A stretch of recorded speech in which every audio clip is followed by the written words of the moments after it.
কুরআনুল কারীম বলছে আওয়ালাম ইয়ারাল্লাযীনা কাফারু আন্নাস সামাওয়াতি ওয়াল আরদা কানাতা রাতকান ফাফাতাকনাহুমা وجعلنا من الماء كل شيء حي أفلا يؤمنون জোরে বলি আল্লাহু আকবার। কুরআন বলছে আওয়ালাম ইয়ারাল্লাযীনা কাফারু, কাফের মুশরিকরা কি দেখে না আন্নাস সামাওয়াতি ওয়াল আরদা কানাতা রাতকান, যে আসমান এবং জমিন পঞ্জীভূত ছিল। বর্তমান বিজ্ঞান বলছে যে 1380 কোটি বছর আগে, কত বছর আগে? 1380 কোটি বছর আগে আকাশ আর জমিন এই সব কিছু মানে মিশ্রিত ছিল, পঞ্জীভূত ছিল। গ্যাস ফিল্ড অর্থাৎ সিলিন্ডার গ্যাস আছে না, অনেক সময় বিস্ফোরণ হয় না, বিস্ফোরণ হলে এক এক দিকে এক একটা কি করে ছিটে যায়, এরকম একটা বিস্ফোরণ হয়েছে, এটা তাদের বক্তব্য। এরকম একটা বিস্ফোরণ হয়েছে, বিস্ফোরণ হওয়ার পর পৃথিবী একদিকে, সূর্য আরেক দিকে, এক এক দিকে গ্রহ নক্ষত্র ছিটিয়ে পড়েছে, কিন্তু আকাশ আর জমিন আগে কি ছিল?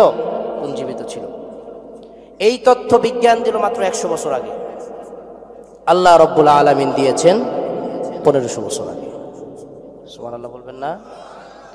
কানাতা রাতকান ফাফাতাকনাহুমা, আমি এই দুইটিকে আলাদা করে দিলাম। সুবহানাল্লাহ বলবেন না?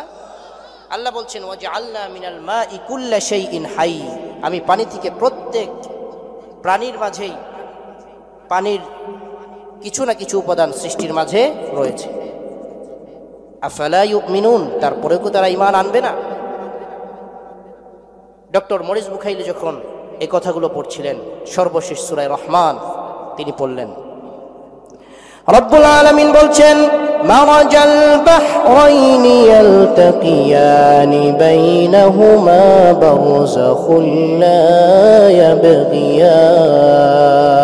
জোরে বলি আল্লাহু আকবার। রহমান তো তিনি যিনি দুটি সমুদ্রকে সমান তালে প্রবাহিত করেছেন, একটির পানি লবণাক্ত, আরেকটির পানি মিষ্ট, একটি আরেকটিকে অতিক্রম করতে পারছে না। বাইনাহুমা বারযাখ, দুইটির মাঝে রয়েছে একটি অন্তরাল, লা ইয়াবগিয়া। ডক্টর মরিস বুকাইলি চিন্তা করলেন, কি ব্যাপার, বিজ্ঞান তো এই তথ্য আবিষ্কার করলো কেবল 50-60 বছর আগে, এই কথা কোরআনে কোত্থেকে আসলো? এটা কোনো মানুষের গ্রন্থ হতে পারে না, অবশ্যই এটা স্রষ্টার গ্রন্থ। তিনি পড়লেন, আমার সাথে পড়েন, লা ইলাহা ইল্লাল্লাহু মুহাম্মাদুর রাসূলুল্লাহ। কালিমা পড়ে মুসলমান হয়ে গেল।